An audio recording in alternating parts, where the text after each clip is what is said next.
ಆಹ ಅಂತ ಒಂದು ಪ್ರಯೋಗ. ಅದ್ರ ಬಗ್ಗೆ ನಾವೊಂದು ಜಿಜ್ಞಾಸೆ ನಡೆಸೋಣ. ಅದು ಯಾವ ಯಾವ ಧಾತುಗಳಿಂದ ಆಹ ಅನ್ನೋ ರೂಪ ನಿಷ್ಪನ್ನ ಆಗ್ತದೆ, ಮತ್ತೆ ಅದು ಲಕಾರ ಯಾವುದು ಅನ್ನೋದ್ರ ಬಗ್ಗೆ ಒಂದು ಸ್ವಾರಸ್ಯಕರವಾದಂಥ ಜಿಜ್ಞಾಸೆ ಇಲ್ಲಿದೆ. ಹಿಂದೆನೂ ಕೂಡ ಅದ್ರ ಬಗ್ಗೆ ನನಗೊಂದು ಆಲೋಚನೆ ಬಂದಿತ್ತು. ಅದ್ರ ಬಗ್ಗೆ ಈಗ ಒಂದು ಸ್ಪಷ್ಟ ರೂಪ ಇವತ್ತಿಗೆ ಬಂತು.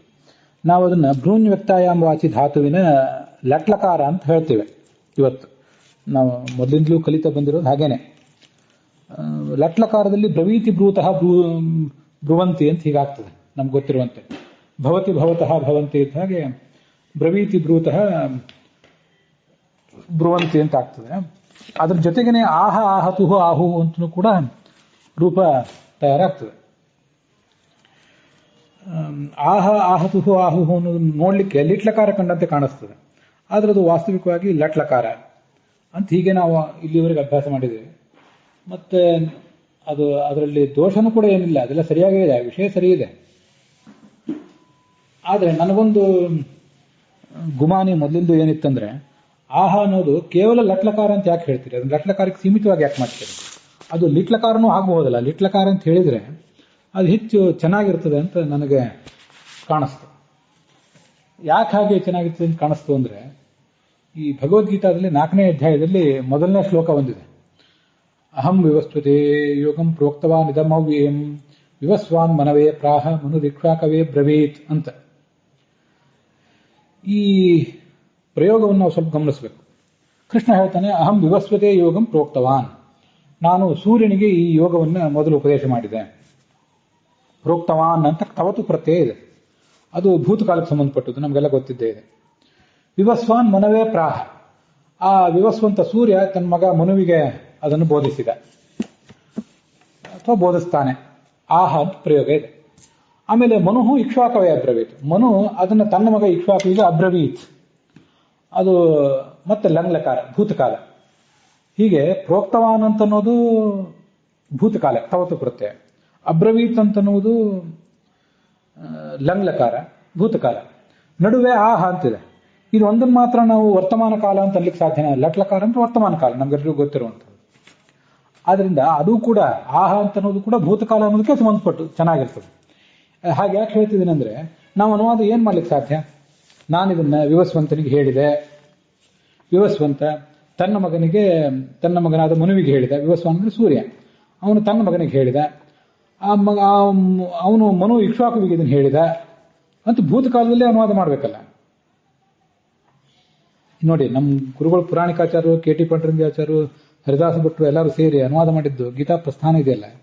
ನೀವು ಬೇಕಾದ್ರೆ ಯಾವುದೇ ಅನುವಾದ ನೋಡಿ, ಬೇಕಾದ್ರೆ ನಾನು ಈ ಕರ್ಮಯೋಗವನ್ನು ಸೂರ್ಯನಿಗೆ ಹೇಳಿದೆನು ತವತು ಪ್ರತ್ಯಯ, ಸೂರ್ಯನು ಮನುವಿಗೆ ಹೇಳಿದನು ಹೇಳುತ್ತಾನೆ ಅಂತ ಯಾರು ಅನುವಾದ ಮಾಡಿಲ್ಲ. ಅದು ಅಸಹಜ ಆಗ್ತದಲ್ಲಿ, ಅದನ್ನ ಗಮನಿಸ್ಬೇಕು ನಾವು. ಮುಂದೆ ಮನುವು ಇಕ್ಷ್ವಾಕುವಿಗೆ ಹೇಳಿದನು, ಎಲ್ಲನೂ ಭೂತಕಾಲದಲ್ಲಿದೆ. ಹಾಗೆ ಅನುವಾದ ಇದ್ರೆ ಚೆನ್ನಾಗಿರ್ತದೆ. ಆದ್ರಿಂದ ಆಹ ಅನ್ನೋದನ್ನು ಕೇವಲ ಲಟ್ಲಕಾರದಲ್ಲಿ ವರ್ತಮಾನ ಕಾಲದಲ್ಲಿ ನೀವು ಇಡಬೇಡಿ ಅಂತ ನನಗೆ ಮೊದಲಿಂದಲೂ ಕಾಣಿಸ್ತಾ ಇತ್ತು. ನಿಜ ಹೇಳಬೇಕಂದ್ರೆ ಅದ್ರ ಬಗ್ಗೆ ಯಾರು ಹಿರಿಯ ವಿದ್ವಾಂಸರ ಜೊತೆ ಏನು ಚರ್ಚೆ ಮಾಡಿಲ್ಲ. ನಾವೇ ಅದ್ರ ಬಗ್ಗೆ ಒಂದಿಷ್ಟು ಆಲೋಚನೆ ಮಾಡಿದರೆ ಚೆನ್ನಾಗಿರ್ತದೆ ಅಂತ ಕಾಣಿಸ್ತು. ಆದ್ರಿಂದ ಭ್ರೂನ್ ವ್ಯಕ್ತಾಯಾಮ ವಾಚಿ ಧಾತುವಿಂದೇ ಆಹ ಅಂತೇಳಿ ವರ್ತಮಾನ ಕಾಲದಲ್ಲಿಯೂ ಆಗಲಿ, ಲಿಟ್ಲಕಾರದಲ್ಲಿ ಭೂತಕಾಲದಲ್ಲಿ ಕೂಡ ಆಗಲಿ. ಆದ್ರಿಂದ ಯಾರಾದರೂ ಆಹ ಅನ್ನೋದನ್ನ ಭ್ರೂನ್ ವ್ಯಕ್ತಾಯಾಮ ವಾಚಿ ಧಾತೋಹೋ ಲಿಟ್ಲಕಾರೆ ಅಂತ ಹೇಳಿದ್ರೆ ಅದನ್ನ ತಪ್ಪು ಅಂತ ಹೇಳಬೇಡ್ರಿ ಅಂತ ಇದು ಇಷ್ಟು ಜಿಜ್ಞಾಸೆ. ಈ ನಡುವೆ ನಾವು ಇಂಥದೊಂದು ಜಿಜ್ಞಾಸೆ ಮಾಡ್ತಾ ಇದ್ದಾಗ ಅಲ್ಲಿ ಮತ್ತೊಂದು ವಿಷಯ ನಮ್ಮ ಗಮನಕ್ಕೆ ಬಂತು. ಅದೇನು ಅಹವ್ಯಾಪ್ತವು ಅಂತ ಒಂದು ಧಾತು. ಅಹವ್ಯಾಪ್ತವು ಅನ್ನೋ ಧಾತು ಹೀಗೆ ನನ್ನ ಗಮನಕ್ಕೆ ಒಬ್ರು ತಂದ್ರು. ಅದು ಭ್ವಾದಿಗಣದಲ್ಲೇ ಇರುವಂತಹ ಧಾತು. ಇದು ಭ್ವಾದಿಗಣದ ಧಾತು ಅಲ್ಲ, ನಾನು ತಪ್ಪಾಗಿ ಪ್ರಮಾದದಿಂದ ಹೇಳಿದೆ. ಅದು ಸ್ವಾದಿಗಣದ 5ನೇ ಗಣದ ಧಾತು ಇಲ್ಲಿ. ಮತ್ತೆ ಅದನ್ನ ಈ ಬೃಹತ್ ಧಾತು ರೂಪಾವಳಿಯಲ್ಲಿ ಛಾಂದಸ ಅಂತ ಕೊಟ್ಟಿದ್ದಾರೆ. ಇದು ಲೌಕಿಕ ಸಂಸ್ಕೃತದಲ್ಲಿ ಪ್ರಯೋಗ ಇಲ್ಲ, ವೈದಿಕ ಸಂಸ್ಕೃತದಲ್ಲಿ ಮಾತ್ರ ಪ್ರಯೋಗ ಇದೆ ಅಂತ. ಆದ್ರೆ ಅದೇನಷ್ಟು ಸರಿಯಲ್ಲ. ನಾವು ಬೇರೆ ಬೇರೆ ಕೋಶಗಳನ್ನ ಮತ್ತೆ ಅಂಥ ಆ್ಯಪ್ಗಳನ್ನೆಲ್ಲ ಗಮನಿಸಿದಾಗ ಅದಕ್ಕೆ ಕೌಮುದಿ ಧಾತು ಸಂಖ್ಯೆ 1272 ವೈಯಾಕರಣ ಸಿದ್ಧಾಂತ ಕೌಮುದಿಯಲ್ಲಿ ಧಾತುವಿನ ಸಂಖ್ಯೆ ಅದು. ಅಹವ್ಯಾಪ್ತವು ಅಂತ ಸ್ವಾದಿ ಪರಸ್ಮೈಪದಿ ಧಾತು ಸಕರ್ಮಕ ಸೇಟ್ ಹೀಗೆ ಕಂಡು ಬಂದಿದೆ. ಅದರದ್ದು ರೂಪ ಏನಾಗ್ತದೆ? ಅಹ್ನೋತಿ ಅಂತ ಲಟ್ಟಕಾರ, ಅಹ್ನೋತಿ ಅಹ್ನುತಃ ಅಹ್ನುವಂತಿ, ಮತ್ತೆ ಆಹ ಆಹತುಹು ಆಹುಹು ಅಂತ ಲಿಟ್ಲಕಾರ ಆಗ್ತದೆ. ಅದಕ್ಕೆ ವ್ಯಾಪ್ತಿ ಅಂತ ಅರ್ಥ ಇದೆಯಲ್ಲ, ಆ ವ್ಯಾಪ್ತಿ ಅಂತ ಅನ್ನೋದನ್ನು ನಾವು ಏನಂತ ವ್ಯಾಪ್ತಿ ಅನ್ನೋ ಅರ್ಥದಲ್ಲಿ ಅದು ಲಿಟ್ಲಕಾರದಲ್ಲಿ ಬರ್ತದೆ ಅಂತ ನಮಗೆ ಗಮನಕ್ಕೆ ಬಂತು. ಸರಿ, ಇಲ್ಲಿ ವಿವಸ್ವಾನ್ ಮನವೇ ಪ್ರಾಹ ನಾನು ಹೇಳ್ತೀನಿ ಅನ್ನೋ ಅರ್ಥದಲ್ಲ ವ್ಯಾಪ್ತಿ ಅಂತ ಇಟ್ಕೊಳ್ಳೋದು ಹೇಗೆ? ಅದನ್ನು ನಮ್ಗೆ ಜಿಜ್ಞಾಸೆ ಬರ್ತದೆ. ವಾಸ್ತವಿಕವಾಗಿ ಅಲ್ಲಿಯೂ ಕೂಡ ವ್ಯಾಪ್ತಿ ಅಂತಂದ್ರೆ ಅದು ಹೇಳುವ ಮೂಲಕ ವ್ಯಾಪಿಸುವುದು ಅಂತಲೇ ಅರ್ಥ. ಅಲ್ಲೊಂದು ಸ್ವಾರಸ್ಯಕರವಾದ ಮತ್ತೊಂದು ಅಂಶವೂ ಕೂಡ ನಮ್ಗೆ ಗಮನಕ್ಕೆ ಬಂತು. ವ್ಯಾಪ್ತಿ ಅಂತ ಅರ್ಥ ಇದೆಯಲ್ಲ, ಅದನ್ನು ಇಂಗ್ಲಿಷ್ನಲ್ಲಿ ಹೇಳುವವರು ಎಕ್ಸ್ಪ್ಯಾಂಡ್ ಇತ್ಯಾದಿ ಶಬ್ದಗಳನ್ನು ಪ್ರಯೋಗ ಮಾಡಿದ್ದಾರೆ. ಎಕ್ಸ್ಪ್ಲೇನ್ ಅಂದಿಲ್ಲ ಅವರು, ಎಕ್ಸ್ಪ್ಯಾಂಡ್ ಅಂತ ಪ್ರಯೋಗ ಮಾಡಿದ್ದಾರೆ. ಅದಕ್ಕೆ ಎಕ್ಸ್ಪ್ಯಾಂಡ್, ಪರ್ವೇಡ್ ಹೀಗೆಲ್ಲ, ಕವರ್ ಹೀಗೆಲ್ಲ ಏನೇನೋ ಪ್ರಯೋಗಗಳು ಮಾಡಿದ್ದಾರೆ ವ್ಯಾಪ್ತೋ ಧಾತುವನ್ನು ನಿರೂಪಿಸುವಾಗ. ಅಲ್ಲಿ ಪರ್ವೇಡ್ ಅಂತ ನಮ್ಗೆ ಗೊತ್ತಾಗ್ತದೆ ಎಲ್ಲ ಕಡೆ ವ್ಯಾಪಿಸೋದು ಅಂತ ಹೇಳಿ. ಎಕ್ಸ್ಪ್ಯಾಂಡ್ ಅನ್ನೋದಕ್ಕೆ ಏನು ಅರ್ಥ ಇರ್ಬೋದು? ಇಂಗ್ಲಿಷ್ನಲ್ಲಿ ಆದರೂ ವ್ಯಾಪ್ತಿ ಅಂದ್ರೆ ಏನು ಅದನ್ನು ಒಂದ್ಸರಿ ನೋಡಿಬಿಡೋಣ ಅಂತ ಕಾಣಿಸ್ತು.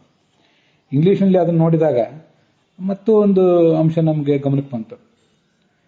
ಎಕ್ಸ್ಪ್ಯಾಂಡ್ ಅಂದ್ರೆ ಟು ಇನ್ಕ್ರೀಸ್ ಅಂತ ಒಂದು ಅರ್ಥ ಇದೆ. To change from a smaller to a bigger size ಬದಲಾವಣೆ ಆಗೋದು ಅಂತ ಹೀಗೆಲ್ಲ ಅರ್ಥ ಇದೆ ಎಕ್ಸ್ಪ್ಯಾಂಡ್ ಅಂತ ಅನ್ನೋದಕ್ಕೆ. ಇನ್ನೊಂದು, ಇದು ನಾವು ಇಂಗ್ಲಿಷ್ನಲ್ಲೂ ಹೆಚ್ಚು ಇದನ್ನು ಬಳಕೆ ಯಾರು ಮಾಡ್ತಾರೋ ಇಲ್ವೋ ನಾನು ಹೇಳೋದು ಕಷ್ಟ, ಇಂಗ್ಲಿಷ್ನಲ್ಲಿ ನಾನು ಅಧಿಕೃತ ಅಲ್ಲ. ಟು ಎಕ್ಸ್ಪ್ರೆಸ್ ಅಂತ ಒಂದು ಅರ್ಥ ಇದೆ ಇಂಗ್ಲಿಷ್ನಲ್ಲೇ. ನಾವು ಅದನ್ನು ಕೇವಲ ಇನ್ಕ್ರೀಸ್ ಮತ್ತೆ ಎಕ್ಸ್ಪ್ಯಾಂಡ್ ಅಂದ್ರೆ ವಿಸ್ತರಿಸುವುದು ಇಷ್ಟೇ ಅರ್ಥ ಹೇಳ್ತಾ ಇದ್ವಿ. ಒಂದು ಯಾವುದೋ ವಸ್ತು ಅದು ವಿಸ್ತರಿಸುವುದು, ಗುಣ ವಿಸ್ತರಿಸುವುದು, ಹೀಗೆ ಮಾತಿನಲ್ಲಿ ವರ್ಬಲಿ ವಿಸ್ತರಿಸುವುದು ಅನ್ನೋದನ್ನ ಅರ್ಥದಲ್ಲಿ ನನಗೆ ಗಮನಕ್ಕೆ ಬಂದಿರಲಿಲ್ಲ. ಇನ್ನು ಇಂಗ್ಲಿಷ್ ತಜ್ಞರಿಗೆ ಗಮನಕ್ಕೆ ಬಂದಿರಬಹುದು. To express at length or in detail. ಇದು ನೋಡಿ, ಎಕ್ಸ್ಪ್ಯಾಂಡ್ ಅಂದ್ರೆ ದೀರ್ಘವಾಗಿ ಮತ್ತು ಸಣ್ಣ ಸಣ್ಣ ವಿವರಗಳ ಸಮೇತ ಅದನ್ನು ಎಕ್ಸ್ಪ್ರೆಸ್ ಮಾಡುವುದು ಅಂತ ಅರ್ಥ ಎಕ್ಸ್ಪ್ಯಾಂಡ್ ಅಂದ್ರೆ. ಹೀಗೆ ನಾವು ಆಹ ಅಂತ ಅನ್ನೋದಕ್ಕೆ ವಿವಸ್ವಾನ್ ಮನವೇ ಪ್ರಾಹ ಅಥವಾ ಅರ್ಜುನಾಯ ಗೀತಾಂ ಕೃಷ್ಣ ಪ್ರಾಹ ಅಂತ ಹೇಳಿದಾಗ ಅದನ್ನ ಲಿಟ್ಲಕಾರ ಅಂತ ಇಟ್ಕೊಳ್ಳೋಣ. ಬೃಹನ್ ವ್ಯಕ್ತಾಯಾಮ್ ವಾಚಿ ಅನ್ನೋ ಧಾತುವನ್ನು ಇಟ್ಕೊಳ್ಳೋಕ್ಕಿಂತ ಅಹವ್ಯಾಪ್ತವು ಅಂತ ಇಟ್ಕೊಂಡ್ರೆ ವಿವರವಾಗಿ ಹೇಳಿದನು ಅಂತ ಅರ್ಥ ಆಗ್ತದೆ. ಬೃಹನ್ ವ್ಯಕ್ತಾಯಾಮ್ ವಾಚಿ ಅಂದ್ರೆ ಸ್ಪಷ್ಟವಾಗಿ ಹೇಳಿದನು, ವ್ಯಕ್ತವಾದ ಮಾತು ಅಂದ್ರೆ ಸ್ಪಷ್ಟವಾದ ಮಾತು ಇಷ್ಟೇ. ಆದರೆ ಅದನ್ನು ನಾವು ಅಹವ್ಯಾಪ್ತವಂತ ಇಟ್ಕೊಂಡ್ರೆ ಅದು ವಿವರವಾದ ಮಾತು ಅಂತ ಹೀಗೆ ಅದರ ಅಭಿಪ್ರಾಯ ಬರ್ತದೆ. ಮತ್ತೆ ಈ ವ್ಯಾಪ್ತಿ ಅಂತಿದೆಯಲ್ಲ, ವ್ಯಾಪ್ತಿ ಅಂದ್ರೆ ಅದು ಕೇವಲ ದೇಶತಃ ಕಾಲತಃ ಗುಣತಃ ವ್ಯಾಪ್ತಿ ಅಂತ ನಮ್ಗೆ ಕೇಳಿ ಗೊತ್ತಿತ್ತು. ಆದರೆ ಎಲ್ಲ ಕಡೆನೂ ಹಾಗೇ ವ್ಯಾಪ್ತಿ ಅಂತ ಏನು ತಿಳ್ಕೋಬೇಕಾಗಿಲ್ಲ. ಕೆಲವು ಕಡೆ ವ್ಯಾಪ್ತಿ ಅಂತಂದ್ರೆ ಹೇಳುವ ಮೂಲಕ ವ್ಯಾಪ್ತಿ ಅನ್ನೋ ಅರ್ಥವೂ ಶಾಸ್ತ್ರದಲ್ಲಿಯೂ ಕಂಡಿದೆ. ಯಾವುದೋ ಇಂಗ್ಲಿಷ್ ಕೋಶದಲ್ಲಿ ಕಂಡಿರುವುದಲ್ಲ. ಬ್ರಹ್ಮಸೂತ್ರ ಭಾಷ್ಯದಲ್ಲಿ ಗರುಡ ಪುರಾಣದ ಮಾತನ್ನು ಆಚಾರ್ಯ ಉದ್ಧರಿಸ್ತಾರಲ್ಲ, ತಥೌ ಪ್ರಾಣಾತ್ಮಕವು ಪ್ರೋಕ್ತವು ಅಂತ. ಓಂಕಾರ ಇದೆ, ಅದಾದ್ಮೇಲೆ ಅಥ ಮತ್ತು ಅತಃ ಅಂತ ಎರಡು ಶಬ್ದ ಇದೆ. ಅತಃ ಅನ್ನೋಲ್ಲಿ ತಕಾರ ಇದೆ, ಅಥ ಅನ್ನೋಲ್ಲಿ ಥಕಾರ ಇದೆ. ಇವೆರಡೂ ಕೂಡ ತಥೌ, ಇವೆರಡೂ ಕೂಡ ಪ್ರಾಣಾತ್ಮಕವು ಪ್ರೋಕ್ತವು, ಪ್ರಾಣಾತ್ಮಕಗಳಾಗಿವೆ ಅಂತ ಅರ್ಥ ಇದೆ. ಅಲ್ಲಿ ಎರಡೂ ಅಕ್ಷರಗಳಿಗೆ ಮುಖ್ಯ ಪ್ರಾಣ ಅಭಿಮಾನಿ ಅಂತ ಒಂದು ಅರ್ಥ ಇದೆ. ಅದು ಆ ಕಡೆ ಇರಲಿ, ಅದು ನಮಗಿಲ್ಲಿ ಈಗ ಸಂಬಂಧಪಟ್ಟದ್ದಲ್ಲ. ಅದು ಆ ಬ್ರಹ್ಮಸೂತ್ರ ಭಾಷೆ ನೋಡುವಾಗ ನಮಗೆ ಬೇಕಾದ್ದು. ಪ್ರಾಣಾತ್ಮಕವು ಪ್ರೋಕ್ತವು ಅಂತ ಅನ್ನೋದಕ್ಕೆ ತ್ರಿವಿಕ್ರಮ ಪಂಡಿತರು ಪ್ರಾಣಾತ್ಮಕವು ಪ್ರೋಕ್ತವು ಅಂದ್ರೆ ಅರ್ಥ ಬರೀತಾರೆ. ಪ್ರಾಣ ಆತ್ಮಕ ಅಂತಿದೆಯಲ್ಲ, ಆ ಎರಡೂ ಶಬ್ದಗಳನ್ನ ತ್ರಿವಿಕ್ರಮ ಪಂಡಿತರು ವಿವರಿಸಬೇಕಲ್ಲ. ಪ್ರಾಣ ಅಂದ್ರೆ ಎಲ್ಲರಿಗೂ ನಿಯಾಮಕನಾದ ವಿಷ್ಣು, ಪ್ರಾಣಂ ಪ್ರಣೇತಾರಂ ವಿಷ್ಣುಂ ಇದು ಅರ್ಥ. ಆತ್ಮಕವು ಅಂತಿದೆಯಲ್ಲ, ಆತ್ಮ ಅನ್ನೋ ಶಬ್ದ ಏನ್ ಅರ್ಥ ಹೇಳ್ತದೆ? ಆತ್ಮ ಅನ್ನೋ ಶಬ್ದ ವ್ಯಾಪ್ತಿಯನ್ನು ಹೇಳ್ತದೆ ಅಂತ ಹೇಳ್ತಾರೆ ಅವರು. ಮತ್ತು ಅದು ಕೂಡ ಅವ್ರೇನು ಸ್ವಂತದ್ದು ಹೇಳಿದ್ದಲ್ಲ. ಹೆಚ್ಚು ಆತ್ಮೋತಿ ಯದಾದತ್ತೆ ಹೆಚ್ಚಾತಿ ವಿಷಯಾನಿಹ ಅಂತ ಮಹಾಭಾರತದ ಒಂದು ಮಾತಿದೆ. ಆತ್ಮಶಬ್ದದ ನಿಷ್ಪತ್ತಿಯನ್ನು ಹೇಳೋದು ಅದು ಸರ್ವಮೂಲದಲ್ಲಿ 2-3 ಬಾರಿ ಆಚಾರ್ಯ ಉದ್ಧರಿಸಿದ್ದಾರೆ. ಆತ್ಮ ಅಂದ್ರೆ ವ್ಯಾಪಿಸಿರುವವನು ಅಂತ ಅರ್ಥ. ಅತಧಾತುವಿಗೆ ಹೀಗೆ ವ್ಯಾಪಿಸಿರುವವನು ಅಂತನೂ ಅರ್ಥ ಇದೆ. ಆದ್ರಿಂದ ಪ್ರಾಣ ಆತ್ಮಕ ತಕಾರ ಮತ್ತು ಥಕಾರಗಳು ಪ್ರಾಣ ಅಂದ್ರೆ ಭಗವಂತನನ್ನ ಮುಖ್ಯ ಪ್ರಾಣನನ್ನು ಇಲ್ಲಿ ಬಿಟ್ಟು ಬಿಡೋಣ, ಈಗ ನಮಗೆ ಬೇಕಾಗಿಲ್ಲ. ತಕಾರ ಥಕಾರಗಳು ಭಗವಂತನನ್ನ ಆತ್ಮಕವು ಅಂದ್ರೆ ವ್ಯಾಪಿಸಿಕೊಂಡಿವೆ. ಹೇಗೆ ವ್ಯಾಪಿಸಿಕೊಂಡಿವೆ ಅಂದ್ರೆ ವಾಚಕತ್ವೇನ ಆಪ್ತವು ಅಂತ ಹೇಳ್ತಾರೆ ತ್ರಿವಿಕ್ರಮ ಪಂಡಿತರು. ವಾಚಕ ಎಂಬ ರೀತಿಯಿಂದ, ವಾಚಕ ಎಂಬ ಹಿನ್ನೆಲೆಯಲ್ಲಿ, ವಾಚಕ ಎಂಬ ನೆಲೆಯಿಂದ ಅವು ವಿಷ್ಣುವನ್ನು ವ್ಯಾಪಿಸಿಕೊಂಡಿವೆ. ವಿಷ್ಣುವು ತಕಾರ ಥಕಾರಗಳಿಂದ ವ್ಯಾಪಿಸಲ್ಪಟ್ಟಿದ್ದಾನೆ, ಹೀಗರ್ಥ ಅದಕ್ಕೆ. ಆದ್ದರಿಂದ ಆತ್ಮ ಅನ್ನೋ ಧಾತು ಹುಟ್ಟಿದ್ದು ವ್ಯಾಪ್ತಿ ಎಂಬ ಅರ್ಥವನ್ನು ಕೊಡುವಂತಹ ಅತಧಾತುವಿನಿಂದ. ಅಂದ್ರೆ ವ್ಯಾಪ್ತಿ ಅಂದ್ರೆ ಹೇಗೆ? ಗುಣತಃ ದೇಶತಃ ಕಾಲತಃ ವ್ಯಾಪ್ತಿ ಅಲ್ಲ, ಇದು ವಾಚಕತ್ವೇನ ವ್ಯಾಪ್ತಿ ಅಂತ. ಇದನ್ನು ಗಮನಿಸ್ಬೇಕು ನಾವು. ಭಾಷ್ಯ ದೀಪಿಕಾದಲ್ಲಿ ಜಗನ್ನಾಥ ಯತಿಗಳು ತತ್ವಪ್ರದೀಪದ ಮಾತನ್ನು ಉದ್ಧರಿಸ್ತಾರೆ. ತಥೌ ಪ್ರಾಣಾತ್ಮಕವು ಪ್ರೋಕ್ತವು ಅಂತ ಬ್ರಹ್ಮಸೂತ್ರ ಭಾಷ್ಯದಲ್ಲಿ ಪಾಠ ಇದೆ. ತಥೌ ಪ್ರಾಣಾತ್ಮಕಂ ಪ್ರಾಪ್ತವು ಅಂತ ಇನ್ನೊಂದು ಪಾಠ ತತ್ವಪ್ರದೀಪದಲ್ಲಿದೆ ಅಂತ ಜಗನ್ನಾಥ ಯತಿಗಳು ಹೇಳ್ತಾರೆ. ಇತಿ ಪಾಠಭೇದ ಅಂಗೀಕೃತ್ಯ. ಆ ಪಾಠಭೇದದಲ್ಲಿ ಯಾವ ಪಾಠ ಸರಿ, ಅದು ಯಾವ ಪಾಠ ತತ್ವ, ನಮ್ಗೆ ಅದು ಏನು ವಿಷಯ ಬೇಕಾಗಿಲ್ಲ. ತಥೌ ಪ್ರಾಣಾತ್ಮಕವು ಪ್ರೋಕ್ತವು ಈಗ ನಾವು ನೋಡ್ತಿರೋ ಪಾಠ. ಮತ್ತೆ ನಾವು ನೋಡ್ತಿರೋ ಪುಸ್ತಕದಲ್ಲಿ ತ್ರಿವಿಕ್ರಮ ಪಂಡಿತರ ತತ್ವಪ್ರದೀಪದಲ್ಲಿಯೂ ತಥೌ ಪ್ರಾಣಾತ್ಮಕವು ಪ್ರಾಪ್ತವು ಅಂತಾನೆ ಪಾಠ ಇದೆ. ಆದರೆ ಮತ್ತೊಂದು ಯಾವುದೋ ತತ್ವಪ್ರದೀಪದ ಪಾಠವನ್ನು ಜಗನ್ನಾಥ ಯತಿಗಳು ಗಮನಿಸಿರಬೇಕು. ಅವರು ತಥೌ ಪ್ರಾಣಾತ್ಮಕವೂ ಅಲ್ಲ, ಮತ್ತೆ ಪ್ರೋಕ್ತವಲ್ಲ, ಪ್ರಾಪ್ತವು ಅಂತ ಮಾಡಿದ್ದಾರೆ. ಪ್ರಾಪ್ತವು ಅಂದ್ರೆ ಹೇಗೆ? ಅಲ್ಲಿಯೂ ಆಪ್ತಿಯೇ ಅಲ್ಲ. ಆಪ್ತಿ ಅಂದ್ರೆ ಹೇಗದು? ವಾಚಕತ್ವೇನ ಆಪ್ತಿ. ಹೀಗೆ ವ್ಯಾಪಿಸುವುದು ಅಂದ್ರೆ ಅದನ್ನೆಲ್ಲವನ್ನೂ ಫುಲ್ ಕವರ್ ಮಾಡೋದು ಅಂತ ಅರ್ಥ. ಇದನ್ನ ನಾವು ಕನ್ನಡದಲ್ಲೂ ಹೇಳ್ತಿರ್ತೀವಿ. ತುಂಬಾ ಚೆನ್ನಾಗಿ ಅವರು ಉಪನ್ಯಾಸ ಮಾಡಿದ್ರು, ಎಲ್ಲಾ ವಿಷಯ ಕವರ್ ಮಾಡಿದ್ರು.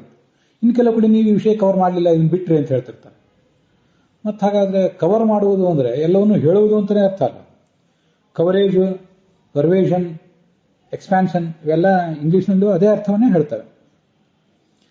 ಆದ್ರಿಂದ ನಾವು ಆಹ ಅಂತ ಬಂದಲ್ಲೆಲ್ಲ ಅದನ್ನ ಲಟ್ಲಕಾರ ಅಂತ ಹೇಳಬೇಕಾಗಿಲ್ಲ, ಬ್ರೂನ್ ವ್ಯಕ್ತ ಎಂಬ ವಾಚಿಧಾತು ಅಂತ ಹೇಳಬೇಕಾಗಿಲ್ಲ. ಅಹ ವ್ಯಾಪ್ತವು ಅಂತ ಹೇಳಿ ಅದೇನು ಛಾಂದಸ ಅಂತ ನಾವು ಅದನ್ನ ಶಕ್ತಿಯನ್ನು ಕಡಿಮೆ ಮಾಡಬೇಕಾಗಿಲ್ಲ. ಲೌಕಿಕ ವ್ಯವಹಾರದಲ್ಲೂ ಅದು ಇದ್ದೇ ಇದೆ ಅಂತ ಒಪ್ಕೊಳ್ಳೋಣ. ಅಹ ವ್ಯಾಪ್ತವು ಅದು ಲಿಟ್ಲಕಾರ. ಲಿಟ್ಲಕಾರದ ಅರ್ಥ ಬರುವಂತಿದ್ರೆ ನೋಡಿ, ಲಟ್ಲಕಾರದ ಅರ್ಥನೇ ಅಲ್ಲಿ ಆ ಪ್ರಸಂಗದಲ್ಲಿ ಪ್ರಸ್ತುತ ಆಗಿದ್ರೆ ಲಟ್ಲಕಾರದ ಅರ್ಥನೇ ಹೇಳೋಣ. ಆದರೆ ಅನೇಕ ಕಡೆ ಅದು ಲಿಟ್ಲಕಾರದ ಅರ್ಥದಲ್ಲೇ ಪ್ರಸ್ತುತ ಆಗಿರ್ತದನ್ನು ನಾವು ಅನಿವಾರ್ಯವಾಗಿ ಯಾರೋ ನಾವು ವ್ಯಾಕರಣ ಹೇಳಿಕೊಟ್ಟಿದ್ದಾರೆ, ಪಾಣಿನಿ ವ್ಯಾಕರಣದ ಪ್ರಕಾರ ಪಾಠ ಹೇಳಿದ್ದಾರೆ ಅಂತ ಅದನ್ಯಾಕೆ ಲಟ್ಲಕಾರ ಅನ್ಬೇಕು? ಸ್ಪಷ್ಟವಾದ ಉದಾಹರಣೆ ಭಗವದ್ಗೀತೆ. ಹಿಂದೆ ಮುಂದೆ ಭೂತಕಾಲಗಳಿವೆ, ಮಧ್ಯದಲ್ಲಿ ಇರುವುದಕ್ಕೆ ಮಾತ್ರ ವರ್ತಮಾನ ಕಾಲದ ಅರ್ಥವನ್ನು ಯಾವ ನಿಯಮಕ್ಕೆ ನಾವು ಗಂಟು ಬಿದ್ದು ಹೇಳಬೇಕು? ಯಾವ ಅಗತ್ಯವೂ ಇಲ್ಲ. ಅಲ್ಲಿಯೂ ಕೂಡ ಭೂತಕಾಲ ಅಂತ ಹೇಳಿದ್ರೇನೆ ಸ್ವರಸ, ಹಾಗೆ ಅರ್ಥ ಮಾಡಿದ್ದಾರೆ ಎಲ್ಲರೂ ಕೂಡ. ಅದರಿಂದ ಆಹ ಅಂತ ಬಂದಲ್ಲಿ ಅದು ಭೂತಕಾಲಕ್ಕೆ ಹೊಂದುವ ಪ್ರಸಂಗ ಆಗಿದ್ರೆ ಭೂತಕಾಲ ಲಿಟ್ಲಕಾರ ಅಂತ ಹೇಳಿ ಅದನ್ನ ಅಹವ್ಯಾಪ್ತವು ಅಂತ ಹೇಳಿದ್ರೆ ಇನ್ನೂ ಚೆನ್ನಾಗಿರ್ತದೆ. ಇದ್ರ ಬಗ್ಗೆ ವಿದ್ವಾಂಸರು, ವಿದ್ಯಾರ್ಥಿಗಳೆಲ್ಲ ತಮ್ಮ ಅಭಿಪ್ರಾಯ ಹೇಳಬೇಕು.